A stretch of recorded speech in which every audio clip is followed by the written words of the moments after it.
Warning! The following program is designed for entertainment purposes only. The guys have no clue what they are talking about, and any correct predictions made are completely luck. The opinions expressed are those of the Fired Up Sports Network, and if you are offended, boo-hoo. Now enjoy the show.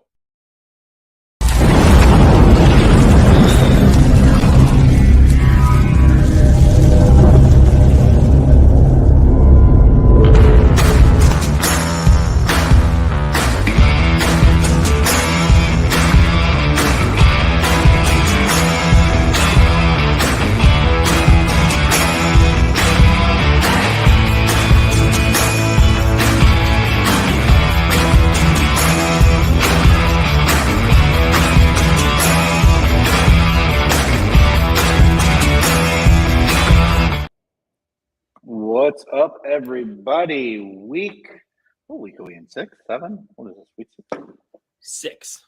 6. Week 6. Wow, time's going by. Time flies by. Week 6. I put on my Sunday best for you guys. Third, I want to dress up for the occasion. we're a third of the way done. It's depressing to think. It is. It's just think like almost 2 months. Like football's going to be gone. It's terrible. But we're back once again with the Tailgate. Beautiful Sunday morning with my boys, the infamous Scro Show, and the one and only Billy Punch. Billy, how's everything? We're doing great here, guys. Love it. Still should have been pissed in Honda, but well, we're okay. You're more of a, more of a glass jug. Absolutely. Complexion, so we'll kind of go with that. But all right, so a lot of storylines coming out of week 5. A lot of injuries. Apparently, the injury bug clicked. Hit everybody. A lot of fantasy rosters are screwed this week. That's all I'm going to say. A lot of fantasy rosters. Yeah, not good. A lot of IRs. I wish I had more IRs. Like my bench is all IR. Yeah, the waiver in fantasy leagues, the waivers are like there's nothing really there. They're depleted. Yeah, it's safe to say Adam Schefter's running out of characters on X this morning, typing out the inactives. Oh, it's wild. It's the best quarterback available in my league right now is Tom Brady. Yeah, that's just. I've seen 3 leagues this week where PJ Walker was picked up immediately. I picked him up. I have Deshaun Watson. He PJ Walker, I think, is playing. He is. He's the starter. Deshaun Watson was ruled out on Friday. Mm-hmm. Yeah, well, I know they were going to go with what's his face? ART, yeah. The kid was a one-hit wonder, and that was it. And by one-hit wonder, he got trucked. He plays so funny. Like when he fucks up, it's so funny to me. Like it's not like. It's just really funny, like just to watch when he does anything, when he tries to run, when he tries to throw, like he plays funny, and that's not good for him. But yeah, you can't go on with that. Like you have no choice. Speaking of funny, we're gonna get into the top 10, and we actually have a rare appearance by the New York Giants. Go figure. Yeah, of course. Yeah, why not? Let's get into it, Jeff. Yep. The one and only, the top 10. Let's get into it. So, as I mentioned, you got a highlight for the New York Giants taking this Yeah. Very rare mistake of Tua. The only touchdown they scored the entire time. 100 yards for the touchdown. We'll take the win. Here he goes. Reese Hall and ass all the way through. This guy is really, really good, and I really hope the Jets don't ruin him. He's really good. As long as he stays off turf. Very good. Yes, no turf. My boys looked good last week. Here at Tannehill with a game-clinching pick. Just how I like it. It's beautiful. Yeah. It's a sight. It's so beautiful. But we lost our quarterback. And then, like, Mac Jones is not the guy. He is so bad. He's so bad. And I love all the people that thought that he was better out of Tua and Jalen Hurts. Well, JT came back last week, and it was all about that Moss. He breaks a 45-yard run. Big week for him. Great week for my fantasy. Colts go on to win a big division game. Yeah, then we got Mr. Unlimited himself, Russell. And right there was good play. And he the only thing he's cooking right now is really rice pudding on a roll with mustard. I'm sorry, what? Yeah, he ain't good. Well, listen, Joe Cool is back, and he's hitting the always open Jamar Chase. This offense looks to be back, and they get T. Higgins back this week. Let's see if that calf is healed. Here's a nice little highlight of the overrated Cowboys. Every year it's the same shit. Every year they're them boys. They're always good. They suck. Joe Algieri selected Dallas Cowboys. Yeah, listen, Puka Matata. It means no worries and touchdowns for the rest of your days. And then the funnest connection, Pickett to Pickens. It sounds like a sitcom. I love it. Pickett to Pickens. Well, a little side note on that play. You know what the audible was for that play? I do remember hearing about it. It was Randy Moss. Yes. So that was Randy Moss. Yes, it was Randy Moss. It was that was the audible. Listen, I watched that game from New Orleans last week. That game was as much fun as my trip to New Orleans. Pittsburgh found a way. Listen, Pittsburgh always finds a way to win, but Baltimore, I don't think is the team that everyone thought they were. I really don't. I just think that they could be. It's just everyone's hurt. Did you? They see are who we are. Who their they injury thought list? Like the Ravens, their entire team is injured. Then Lamar, he kind of got fucking hosed. I think it was last week, 2 weeks ago. They were dropping every single pass. The receivers sucked for him. I think that's and we're gonna get into this week's action. Yeah, we're gonna get into this week's action. But it was funny. Did you see what Joey Porter Jr. told Odell Beckham? He was like, "Just go home, be with your family." Oh, yeah. I mean, listen, Odell, listen. Well, the Ravens fans, like everyone's kind of getting sick of his shit. Like they thought he was going to come back. Everything's an injury. Well, can I tell you something? And here's a little hot take for you, okay? And you could see what it says underneath my X handle. I still believe that Eli Manning is the most mid quarterback in the history of mankind. I think that Odell Beckham Jr. is the Eli Manning of wide receivers. Take away that one-handed catch, he has done nothing. That's not fair to say. It is. It's 100. Take away that catch. The guy, he was about to be the Super Bowl MVP last year if he didn't get hurt. Okay. If Maya had bull, should be my uncle. But the one thing you can say is he cannot stay on the field, and I'll 100% agree with you every day. But to doubt his ability when he's out there, I don't think it's fair to say that I don't think it's fair for you to say that without that one-handed catch, like he's nothing. Like he was pretty good after that. I felt like that launched him, and that's when the confidence came, and that's when he started really playing well. And then the guy. I mean, I was the one that said like he can't win the big one, and he'll never be on a team that's a winner. And then of course that year he goes to the Rams and they win the Super Bowl. But I can't say that one-handed catch is the only thing that he's.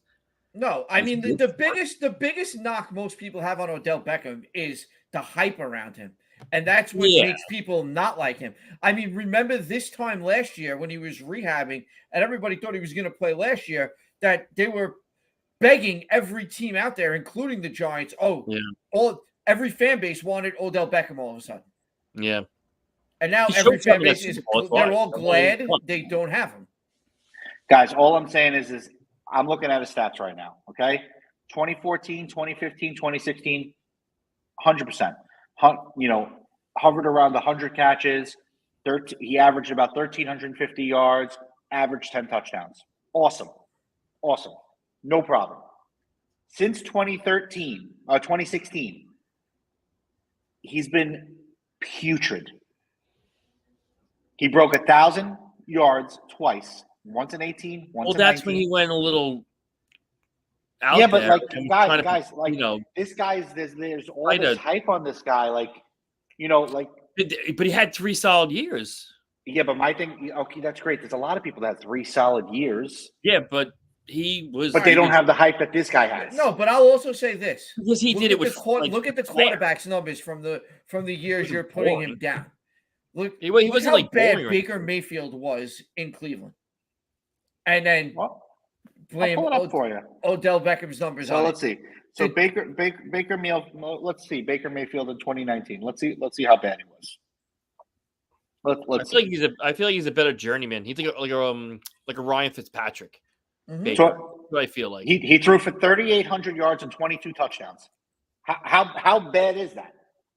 Your Giants would do and backflips for that performance. What were Beckham's stats in that year? He had 1,000 yards and 4 touchdowns. And how many games did he play? Did he play all 6? You're looking at it. I'm not. Did he play every game? I gotcha. He played 16 games. He started in 15 of the 16 games. Well, I think the 1,000 yards are there. The touchdowns could have been better. Absolutely. It was still the Browns. Like that was the Browns. But this is my thing, right? And it took me a while to figure out what I wanted to use in the rage room today. Okay. And it was a toss up. We have to stop making excuses for players. We have to stop making excuses for players. Nice. Like we just, we do. We just have like, oh well, this and all of this and all the sun didn't tickle his left nut, so this why he didn't perform. I didn't make today. an excuse, did I? No, not you. I don't think I did. No, I'm referencing Billy because Billy when I'm going to say as soon as I said his stats, oh well, look at the quarterback. Oh, go look at this. Go look at that. And it's not just. It's everything. It's going on today with the baseball playoffs where people are complaining That's like, just Braves fans. No, but you know what? I respect Strider. He came out. He said anybody that's blaming the ranking system is a moron. Yeah, like these guys get paid big fucking bucks to play a game. A game. At the end of the day, this is a game. Okay, and you're hyping yourself up. And you're underperforming constantly because all he's doing, in my opinion, this year is he is hampering Zay Flowers because the real number one on that team is Zay Flowers, and Zay Flowers should be getting way more attention than he's getting. And if you notice, Mark Andrews, who's a perennial top tight end, has shit the bed. Why? Because you have that cancerous wide receiver as he's been in every other team he's been on. Except the Rams. I can't say it's because that's why Andrews isn't playing good. Like the whole team isn't really the offense isn't really clicking. But I want to look how many targets he's getting. More. Huh? Like look at the targets. The targets are not dispersed at all. Like he's trying to force feed what's his face? He's trying to force feed Beckham. Like he's doing everything he can. Beckham's been hurt for a few weeks. He's barely played. But when he's on the field is what I'm trying to say. It's like they're so desperate when he's on the field. They are so desperate to make him work. No, they should use him as a decoy. A decoy, 100%. Use him as a decoy. Listen, guys. All right, Odell. Yeah, you're gonna be in the X, and you're gonna run posts and you're gonna run streaks. If you happen to be open, awesome. Lamar's going to toss you the ball. If not, stay the fuck out of the way and let the guys who can actually catch the ball nowadays do what they have to do. I Wait, think wait a second though. I'm Decoy. looking at this. I'm looking at it right now, and I'm looking at his stats right now. He's only played 3 games, and in those 3 games, he only had 11 targets. He had 4, 4, and 3 breakdown by game. He hasn't done shit. He's on my fantasy team. He hasn't done shit. I dropped him. Yeah, he's only had 11 targets. It's not so much the targets. That offense is not equipped for multiple receivers. Never has been. And they blamed it all on Greg. It was Greg Roman's offense, and Greg Roman's offense went stale. No, it's the team. Lamar Jackson is not that quarterback that's going out there and he's a running back who throws the ball. Exactly. He's not creating. You're not playing. You're not having 1,000-yard receivers playing with Lamar Jackson. It's just not happening. They've tried to surround him with them. It's just, I mean, he's got good. But yet they try, but they don't throw the ball. And here's a perfect example: Odell Beckham was their big offensive offseason acquisition, and he got 11 targets in 3 games. Look at a perfect example. Travis Kelce had 9 last night. Yeah, well, he's receiver. He's their only target. Everything in the offense. He's literally their only target. No, but I'm just saying. That's a bad example. But for example, of where targets for Odell Beckham's had 11 in 3 games. Travis Kelce had 9 last night. And don't forget about Kelce, but his girl was there last night too, so they were probably trying to get him the ball as much as possible. Yeah, of course. That's what best friends do. The funniest thing, I'm listening to the game on the way home last night, and Devin McCourty was asking on the radio. He was telling them to text Vance Joseph and ask him if he wants to cover Travis Kelce. Mm-hmm. It was actually hysterical. Well, at some point they actually, I want to say middle of the second quarter last night. Not last night. Thursday night. My brain is fried. Too many bar mitzvahs yesterday. They took Patrick Surtain off of to cover Kelce. Mm-hmm. Yeah. Do you think Surtain's going to get traded? I know they're starting Well, they said from what I was reading today. I forgot who it was from The Athletic. They basically said that Denver is open for business. Everybody except the person who should be traded, Russell Wilson, is available. They said look for. Well, they need a backup. They're going to need a backup. Yeah, so they said that. So they got to figure out. They said that their Sutton is definitely going to be shipped out, and supposedly they're if I'm not mistaken, they're releasing the other defensive end. Frank Clark. Yep, Frank Clark. I believe he was released on Friday. Yeah, they're and it's funny because they're saying Kansas City is going to be the guy to get the team. Well, I mean that's where he was from. Yeah, going back home. The only reason Russell Wilson isn't on the trade block is because the dead cap hit is so severe that it will cripple them if they do it.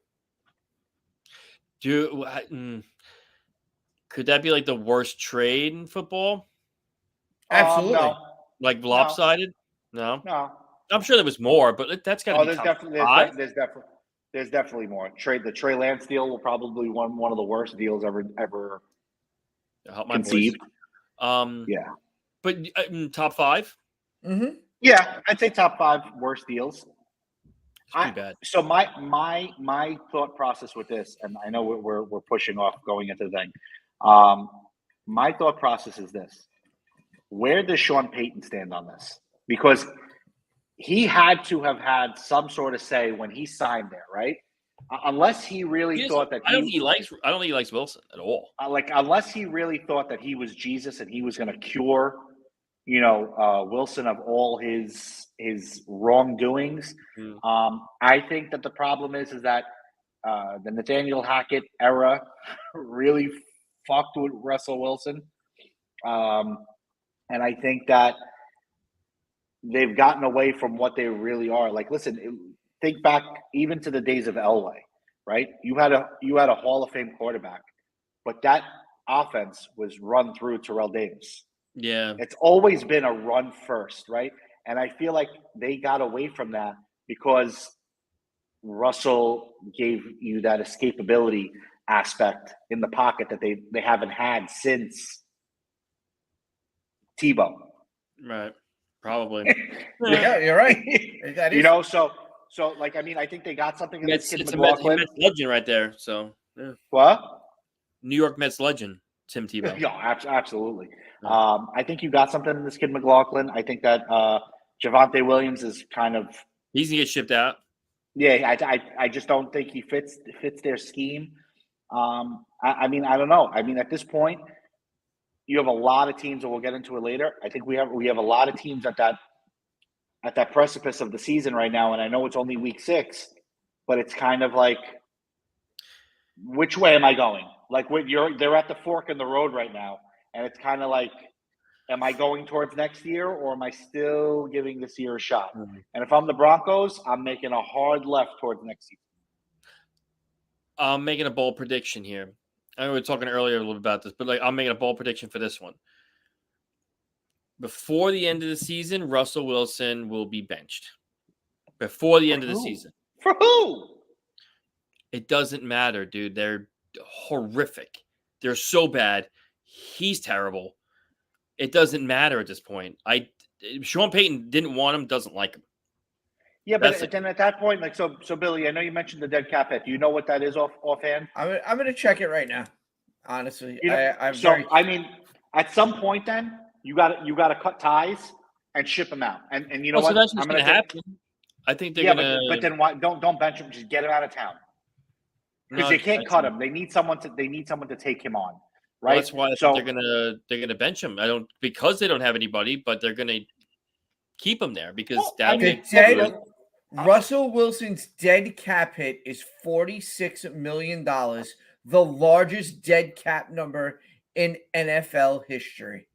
Jeez. Dude, they're set up so bad for the future too. Like this is bad. Yeah, They cannot make a move on Russell Wilson till June 1st, 2025. Listen, they can bench John him. L. They can bench him, but they cannot make a roster move he will be cut. Mark my words now. June 1st, 2025, Russell Wilson will be cut by the Denver Broncos. And I don't think John Elway will be in town to see that, to make that He's move. John Elway. Someone's got to be. General Paxton's the GM there now. Yeah, he's. Patton's the GM. I would get rid of them both. I hate Elway.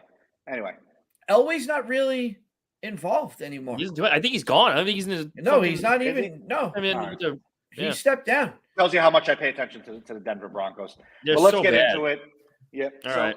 Speaking of offenses that were bad and now they are good, you got the Cincinnati Bengals at home. Joe Cool seems to be back in the swing of things.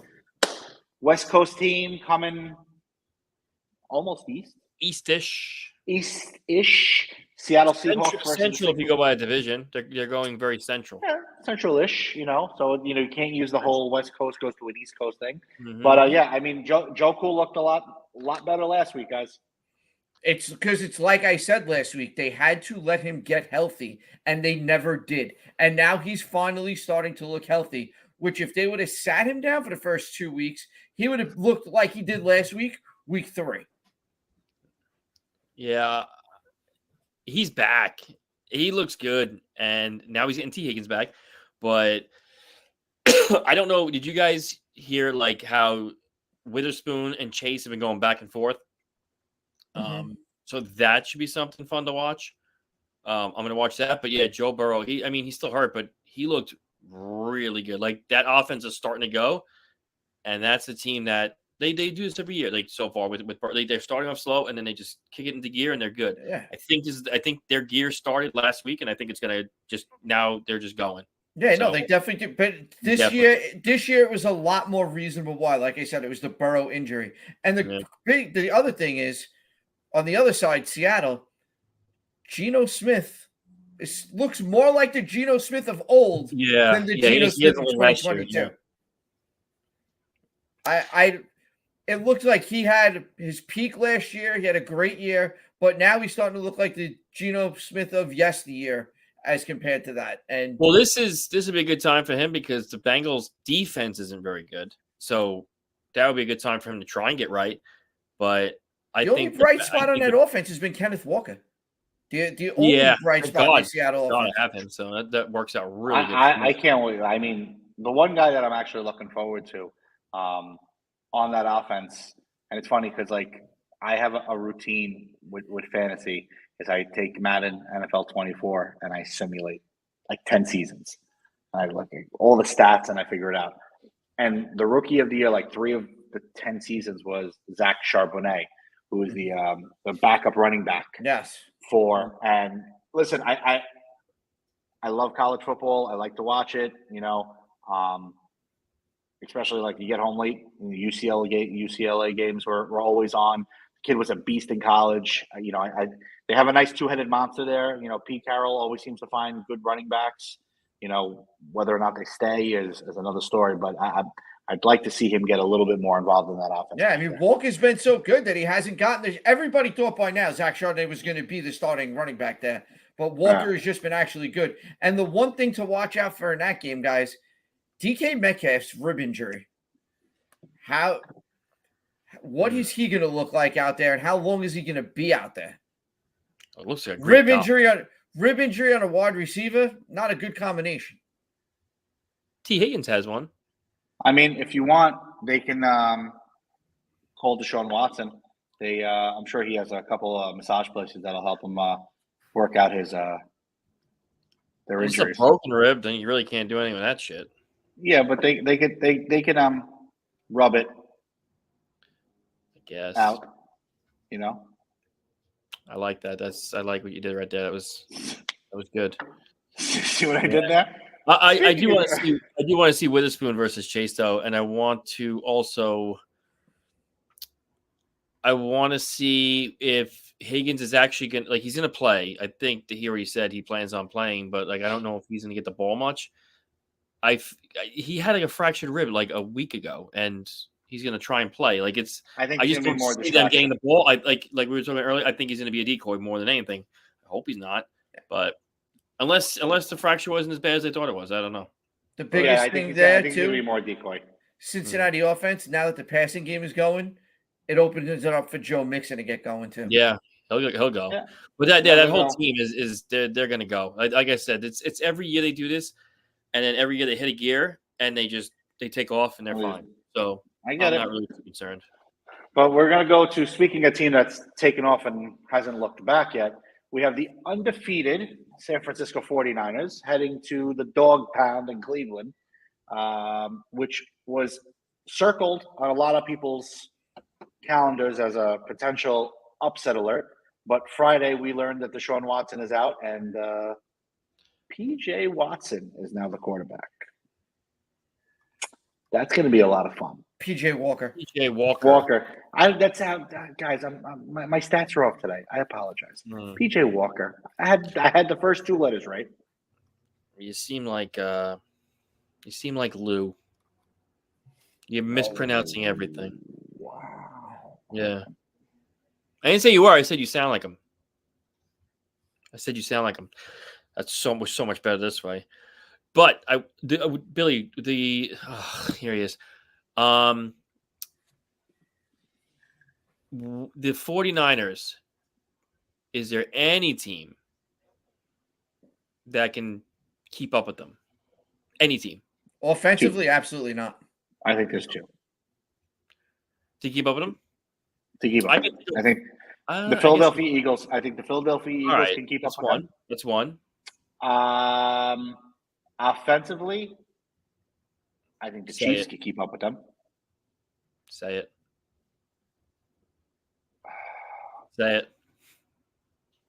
Billy, I want you to say it too. They don't play each other this year, so we'll find out in the Super Bowl.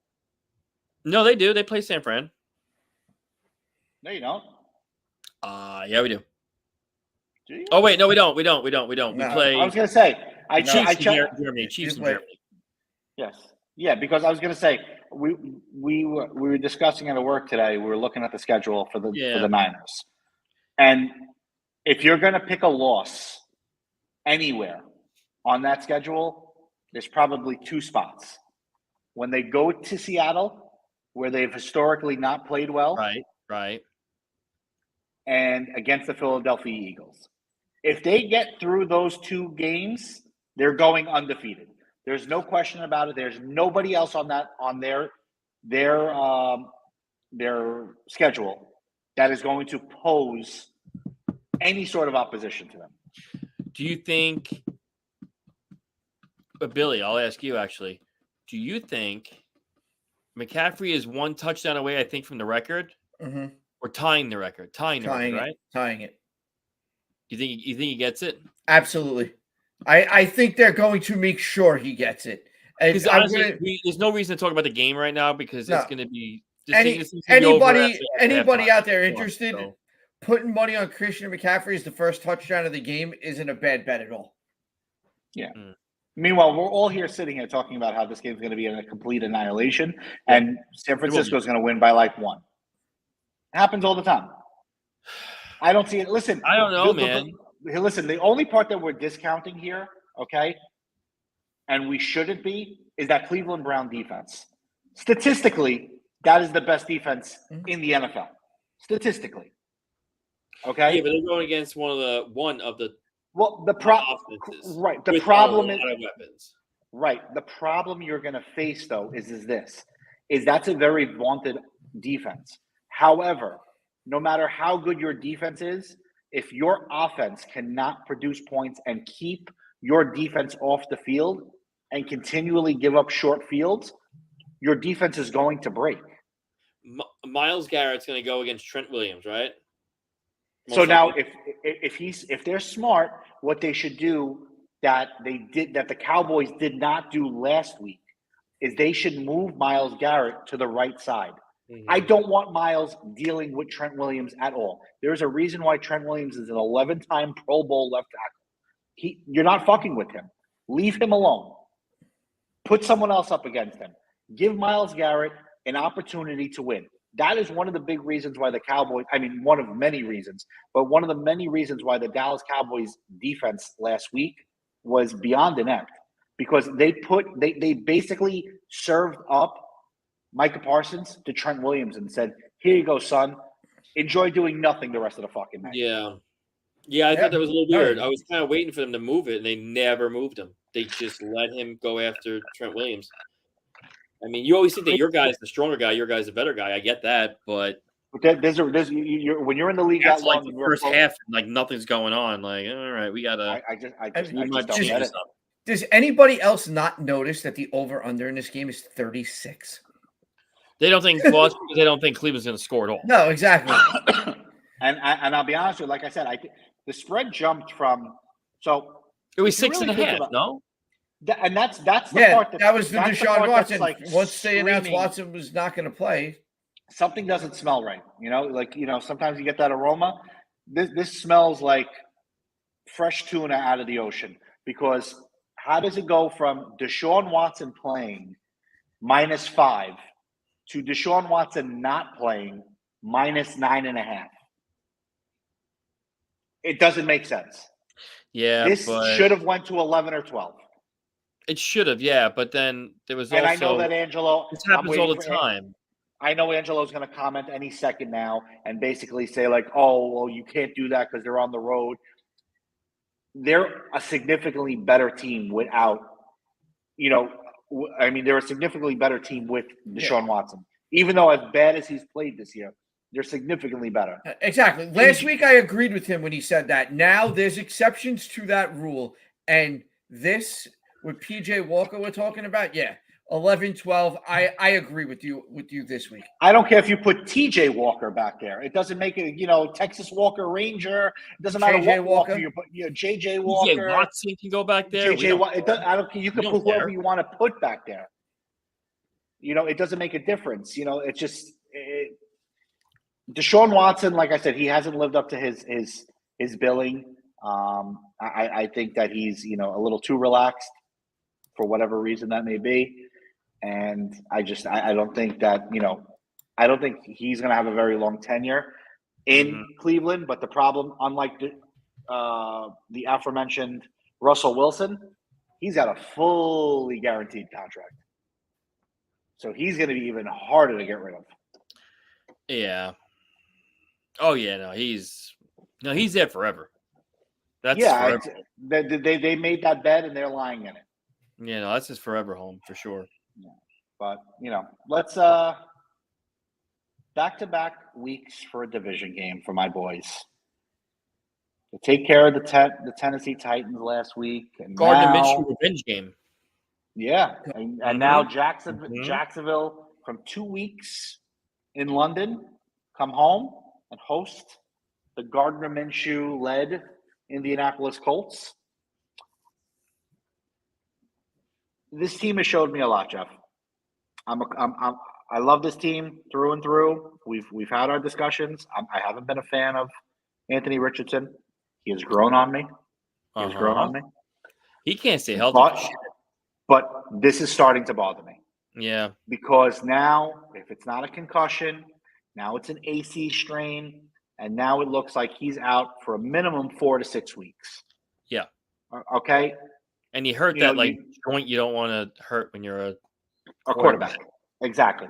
So you're sitting here now, and this I think I put more on the coaching staff. And correct me if I'm wrong, but at some point you're pulling the kid aside and like, hey, asshole, slide, get out of bounds. 100%. You don't need to fight for every last effing yard. I just want to make a quick announcement. If to Anthony Richardson, if you can, please stop getting hurt. I enjoy watching you play.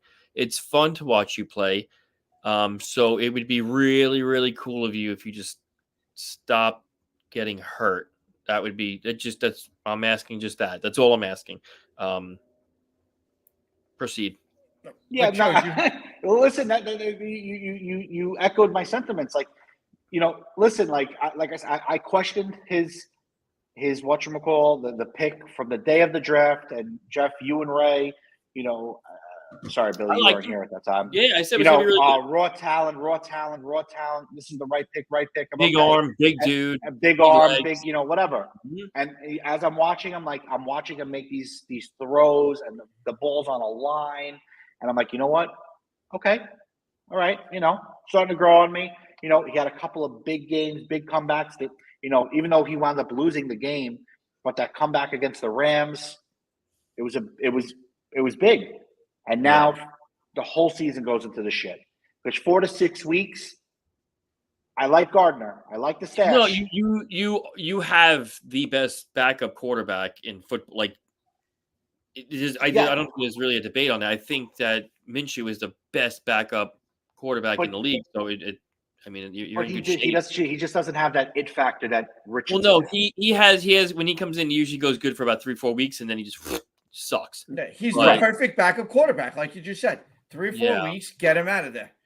Yeah, I just hope that Steichen sees now that he has a little two-headed monster in the backfield with JT and Zach Moss. I really hope that they don't just push Zach Moss off to the side. This kid has earned his spot.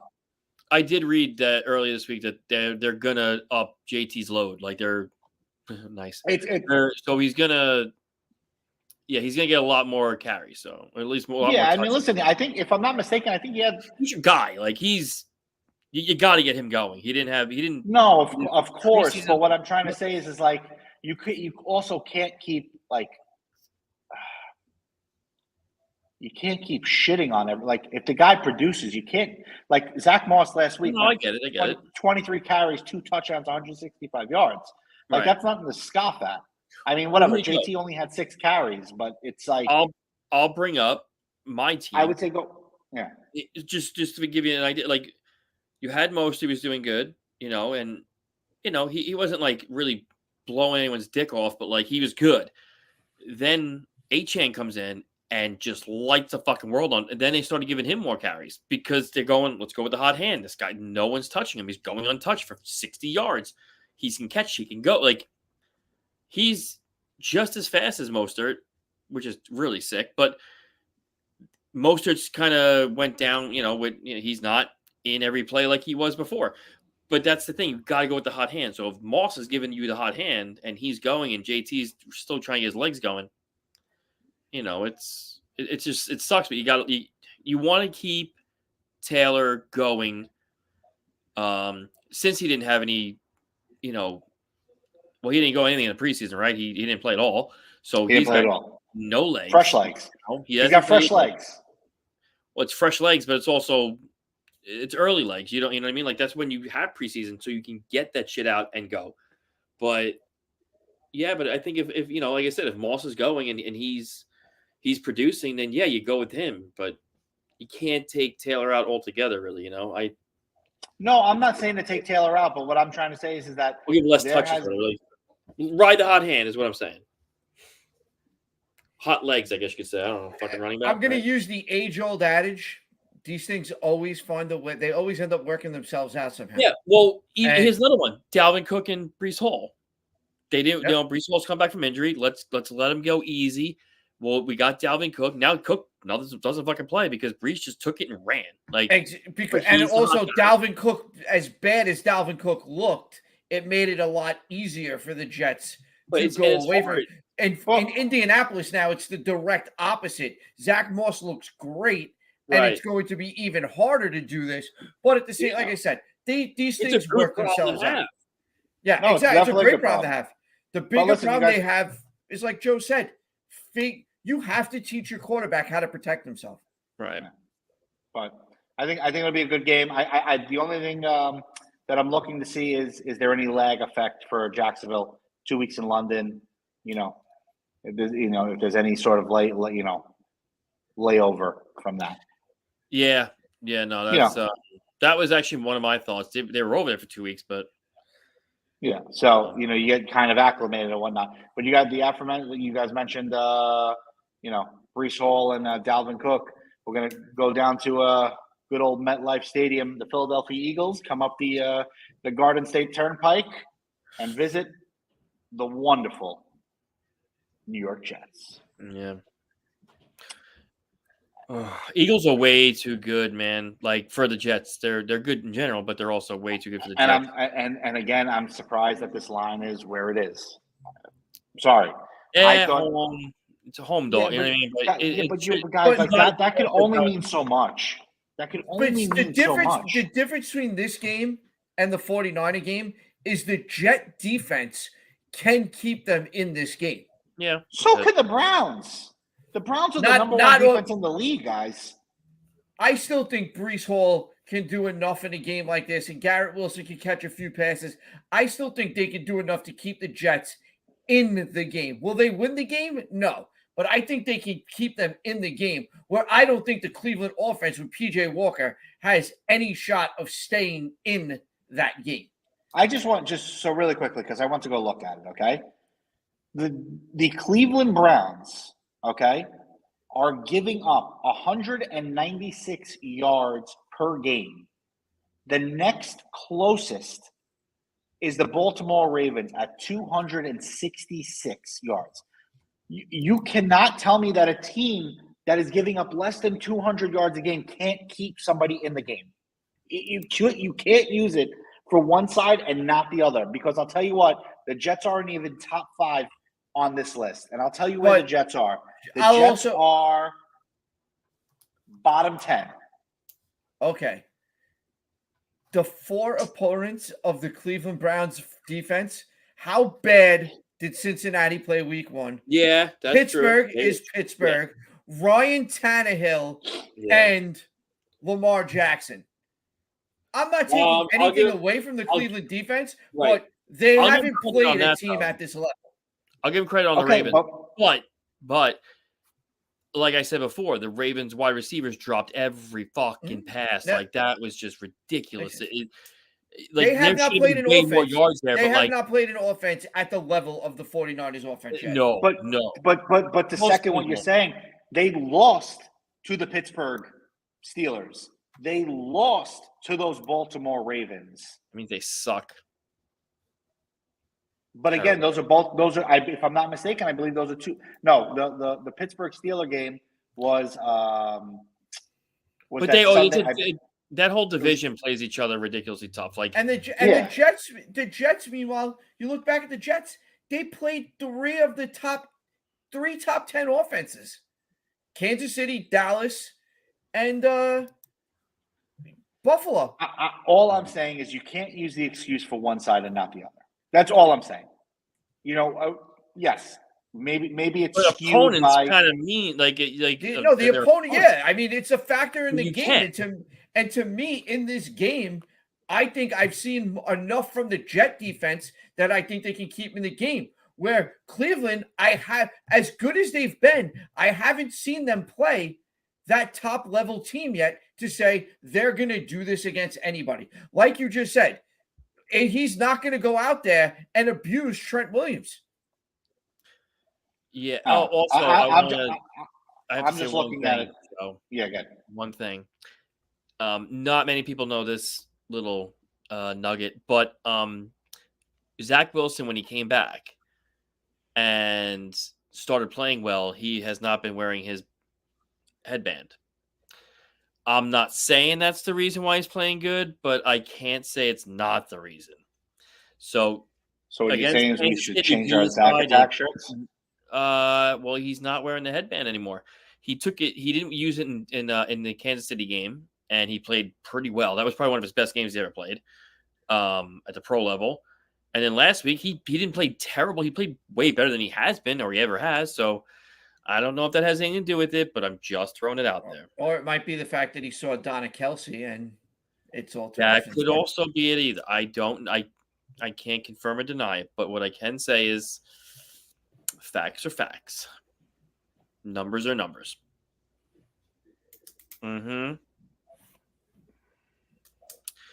Just a thought. Can you debunk it? I will. Jet fans have to go with anything you could say that ends with Zach Wilson's been playing well. Yeah, there's nothing. They don't want to debunk that.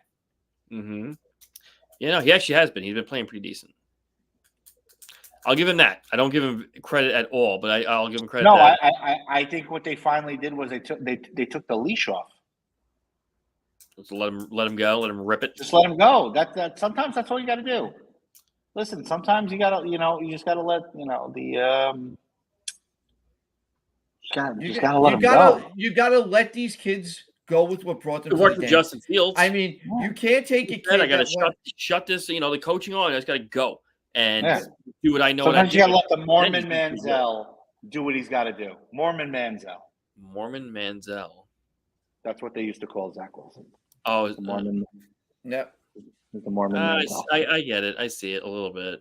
No, I do get it now. I get it now. Okay, it makes sense. Who's the Mormon Manziel? Yeah, I see Eagles way too strong for them. Back to this game, I just think that the Eagles are just clicking right now. Until someone can figure out how to stop or get the play debunked, the Philly, what is it called? The brotherly push. The brotherly shove. The brotherly shove. Listen. They literally could do that every play and gain a few yards. But there was who said it? I forgot who said it. I think it was Ryan Fitzpatrick. He was on Pardon My Take, and I was listening to that interview, and he said what you need to do is you just kind of have to go a little low with Kelsey.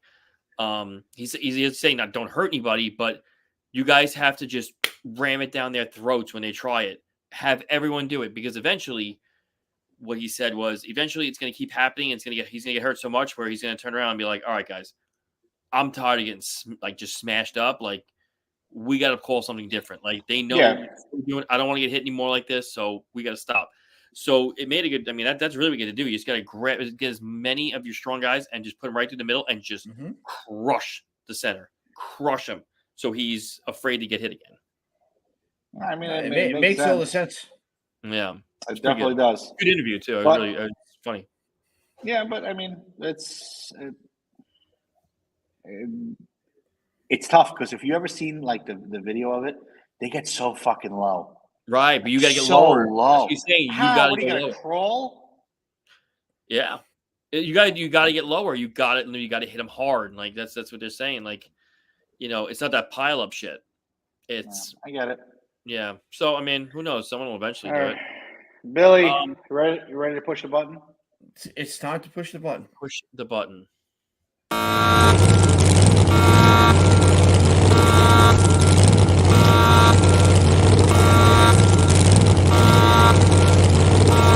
Push the button. All right. I mean, the first place you got to go with this is Carolina. Are they going to win a game there? Did they get it? Is Bryce Young a bust already? I'm thinking, yeah, to be honest with you. Like, why not? Like, just get rid of him. Get him out of there like everything else. Adam Thielen wasted a year of his career going to Carolina where he probably could have been on a contender. Because let's be real, if a contender signed Odell Beckham like we were talking about earlier, Adam Thielen's got a hell of a lot more production and looks like he has a lot more left in the tank than Beckham ever did. So I don't even know if they're going to win a game there. We might be looking at Caleb Williams in a Carolina Panther uniform next year and moving on from Bryce Young after year one. Because just move on. It doesn't work. Move on. Get him out of there. Jesus. Next, we're going to go into Deshaun Watson, who is basically, for all intent and purposes, So Will Watson. He's going to. I was reading like that. Sorry. Deshaun Watson is basically quit on the Cleveland Browns.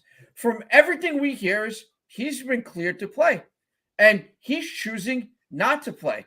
So we're in now, year 2 of this fully guaranteed contract that it's the only thing in the world making the Russell Wilson deal look like a good move there. Because I don't know if he's ever going to get back to being the player he was. He's literally through 3 games only thrown for 678 yards, 6.6 average, averaging 226 yards a game. And this is what you're paying a guaranteed $200+ million to. This has disaster written all over it, and it's the only way it's going to end in Cleveland. But it's not going to end for a long time, Browns fans. So sorry about that one, too. Now we're into Justin Jefferson. And I think for this year, we've seen the last of Justin Jefferson. I don't think Justin Jefferson's ever going to come back from this injury this season. It's going to look a lot like Cooper Kupp did in 2022, where by the time he was ready and healthy, it was like, why are we going to risk this? This team stinks. Kirk Cousins probably not even going to be there. Do you really think they're going to bring Justin Jefferson back out there to play with a rookie quarterback to finish a meaningless season? Absolutely not. Justin, you're great. You're still probably going to be the number 1 fantasy pick for the 2024 season, and that's when we're going to see you again, pal. It's over for the King in Tennessee. Elvis is dead. Derrick Henry's right behind him because, they are getting nothing out of him. Derrick Henry, through 5 games, has rushed for 328 yards. He looks like he aged 5 years this past offseason. Spears is stepping up more and more every week back there. And, by the end of this week, it's probably going to be a 50-50 split. Or Derrick Henry might actually be riding the pine and may become the backup because he's done. He looks like an old man. Frank Gore's legs look like they have more life right now than Derrick Henry's does. Time to get out of it. Time to move on. The Buffalo Bills. They're frauds. In plain English, the Buffalo Bills are friggin' frauds. Yeah, they're going to go out there this week. They're going to beat my Giants because that's what the Buffalo Bills do. They'll go out, they'll win the games they're supposed to win. But you know what they don't win? They don't win the big one. They constantly, year after year after year, go out there and they lose the big game, the game they need to win to get them to the next level, and they don't get to the next level. And I don't know if they're ever going to with Sean McDermott as their coach. I think it's time to move on. I think if you want that offense to evolve, which it's not doing, you need to bring in an offensive-minded coach and stop this because you lost it with Brian Daboll. Thank you for him. But Josh Allen has not looked the same at all since Brian Daboll left. And to go back to our saying from before, even Stevie Wonder notices it. That's it. I'm out. The button is pushed. He really gets into it. Yeah, it really does. It really, it's like a proud father son moment. It really is. Like it brings a tear to my eye. We found his niche. Yeah. We did. We found his niche. When it's not like we don't know you're here. We're just talking about you. Just don't mind Bottom us. line. I'm taking my flowers. Yeah, just he's not too bad. Not too bad. Bottom Speaking of bad, my picks last week were bad. Yep. I was really bad. 5-6. You killed me. You went 8-4. That's killing it. 5-7. Everyone's over 500. Thank God, Billy. Let's run it down. Jeff, you and I are on the Ravens. Ray and Billy on the Titans. Ray is alone with the Falcons. Everyone else is on the Commanders. I am alone with the Vikings because I still don't believe that the Bears are actually good. You'll see. Everyone clean sweep for the Bengals, which means that Cincinnati is not going to cover. Same thing for the San Francisco 49ers. We're like the Sunday night jinx. When everyone picks the same one team, the other team covers. We're on that same level. Sounds about right. Let's see. Saints and Texans. Jeff, you and I agree. Everyone is on the Jags except for me. I can't root against my boys. Yeah, it's sweep tough. for the Dolphins. Sweep for the Dolphins. Everyone is on the Bucks except for Jeff. I love the Lions. I said something. Not this. Doesn't. It might not be this game, but I smell just right with that bear. I think that they're for real. That's all I'm saying. I don't mean maybe not this game, but I think they're for real. 100%. So do I. I see it honestly as a 1-point game. That's my thing, and that's why I took the points. There's no way in the world I could bet on Mac Jones and the soon-to-be fired Bill Belichick. So I'm taking the Raiders. I will keep riding the gravy train that is the Arizona Cardinals against the Rams. Me and Ray are with the Jets against the Eagles. I am. Look at this, Billy. Look at what I did, Billy. Yeah. If there's ever a game for the moronic, stupid, ass backwards, dipshit team known as the New York Giants to win a game that they do have no business winning tonight at 8:00 when they host the Buffalo Bills. I hate that it's the night game again.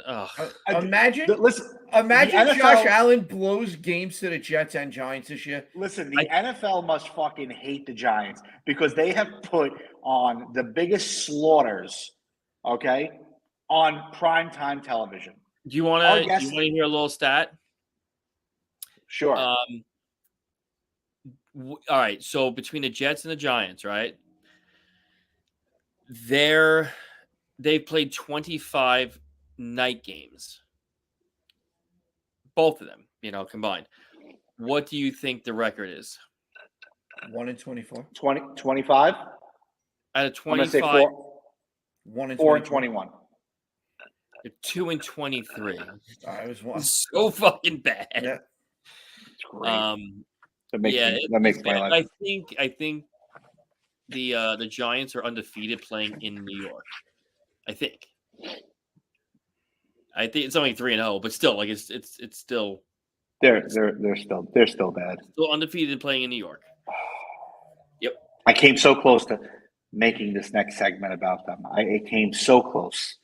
Like it was really like the guys at work today really pushed me. But like, there's only one team that deserves to be in this room today. Only one team.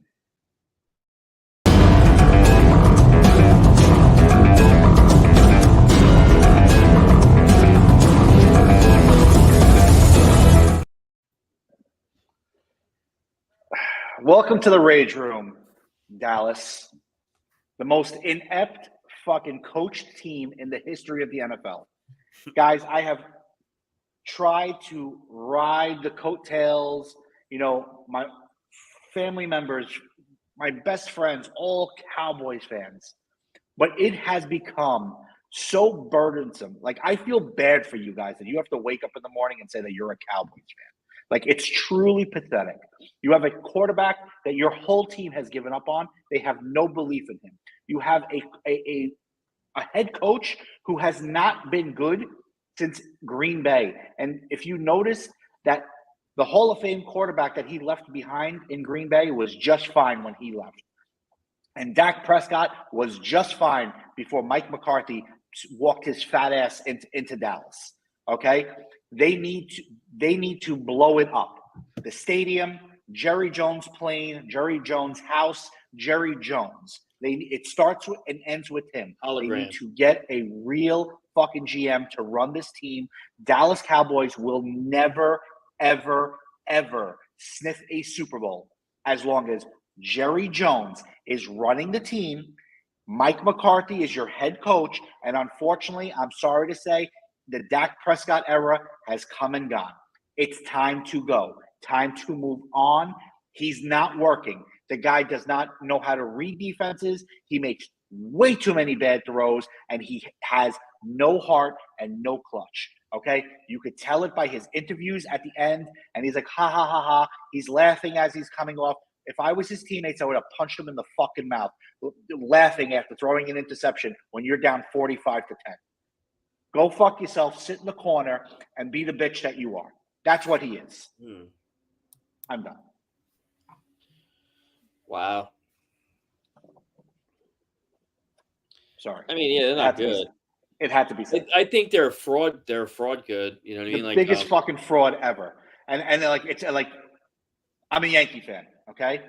And I hate that Yankee fans are compared to Dallas fans because Yankee fans, whenever you get into an argument with an inept Yankee fan, it's always like, oh, well, we got 27 world championships. All right, well, we haven't won anything since 2009, and we have sucked since. Okay? Yankees, we've been inept. Cowboys, Lakers. It's all they past. usually go hand in hand for those But guys. at least the Yankees have won a championship in a year that started with a 2. Yeah, they got 1. No, they got 2. Whatever it is. They got 2. Well, they got 3. They have 2000. Technically, yeah. If you count 2000, it's up, yeah. Yeah, 2000, 2001, 2009. But they are. I feel like they're kind of a fraud. No, that's 2001. No, 2000 and 2009. They got 2. Yeah, that's it. Yeah, you got 2. So I do. They're like really like overrated. Every year it's the same shit where everyone picks them to go to the Super Bowl and everyone picks, like that's like their team. Like, oh, no, this is the year for the Cowboys. It's the year for the Cowboys. And every fucking year we got to hear it. And every year it's not. I mean, they just never come up. And and then like this week they're going to go against the Chargers and they're going to come out like, oh my God, like gangbusters because the Chargers are coached by another asshat, okay, who shouldn't have a job. So, yeah, like but this the Chargers Monday night's game, despite the coach. but they win in spite of him. Yeah. But like Monday night is a battle of whose coach could fuck up the game plan worse. Exactly. With Brandon Staley, I'll say the same thing about him that I said about Sean McDermott a few minutes ago. These defensive coordinators nowadays that you're bringing in as head coaches, it's just not working anymore. The defensive coordinators are not cutting it as head coaches. They should go get the head coach from the Miami Hurricanes. He really showed how to win a game. He really showed how to win a game. Cristobal. I can't believe he's still employed right now. Like that's but like if I was like one of those kids, I'd be like, yo, fuck the coach. I don't give a shit. I'll take a suspension. Like we're taking But my thing, listen. Did you know why? Do you know why they did it? No. The running back had 99 yards. He wanted him to have a 100-yard game. I swear to God, that's what it was. Insanity. That's what I'm saying. Like I don't know why he's even coaching still. It's embarrassing. Fucking true. Normally around this time we would do our perfect parlay. We are still gearing it up, so we'll post that in just a little bit. We'll get it to you before game time. We have 3 of the 4 picks. We're just waiting on Jeff not to pick something that somebody else already. Yeah, has. no, I keep picking the same. I don't know, but we're trying to do somewhere we're not picking the same game. So yeah, every time I pick, listen, our goal is just to get past Billy's game. That's really what, that's the first hurdle. Correct. Yeah. So Billy, you didn't pick like the London game this week, right? No. All right, good. All right, so we have a chance to make it 1 o'clock. Well, just so you know, I picked the Ravens, and I'm not going to brag, but I'm 2-0 in London games. I basically own London.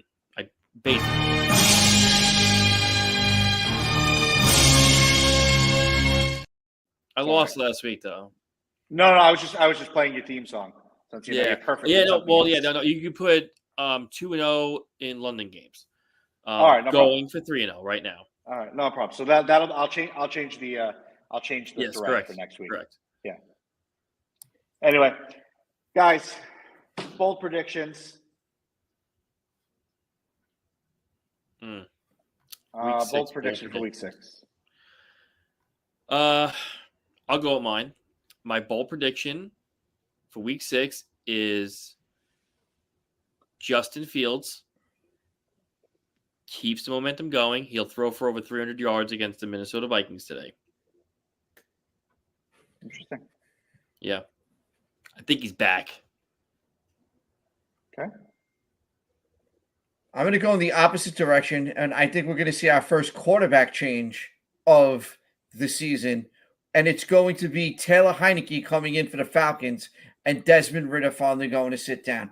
I know he threw for 320 last week. He had a good week. He's just not good, and you are wasting the weapons you have there with continuing to put him out there, and it's what's going to happen. They're going to go out there, probably going to play a terrible first half, and I think we're going to see Taylor Heineke in the second half, and it's going to be Taylor Heineke's team going forward.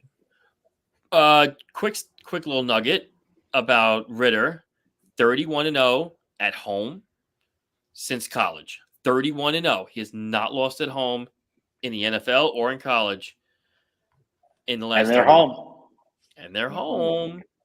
So we'll see. We'll see. This is excuse me. I have to clear my throat before I say this horse shit I'm about to say. So this is a bold prediction, right?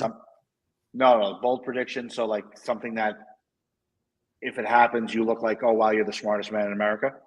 Mm-hmm. Is that what we're going for? In the revenge game of the week, and the New York Giants beat the Buffalo Bills. There's my prediction. It's a Dable Tyrod Taylor revenge game. Yep. Mm-hmm. Take the Giants. Money line. Oof. That's ballsy. I'd like to see you pick it. Back your bet. That's it. We want proof. No, I'm retired.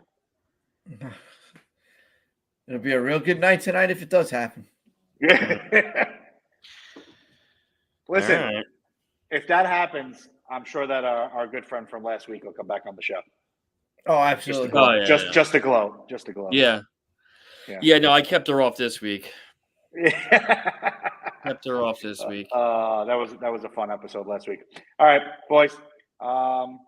Jeff, I'll see you in a little bit. We got bowling. Yeah. And so another fun week here at the tailgate. Try to get some special guests for next week. Hopefully some people who know what they're talking about, because obviously we're three chooches that have no idea what's going on. Yeah, we have fun though. We have fun. We have no clue what the fuck we're talking about. But we have fun. Yeah, exactly. All right. Yeah, exactly. You don't have to be right if you're having fun. And people like to. And people like two of the three of us. Did you say Tua? You know, Jeff's right here. You don't have to say that about him. All right. Not me, man. For the member of the Two and On, Mr. Scarola, the one and only Billy Punch. I love this picture. I love it. Like, I might make that my profile picture. I kind of like it. Week 6, we look forward to it. That's it. See you guys next week on the tailgate. Have a good one, guys.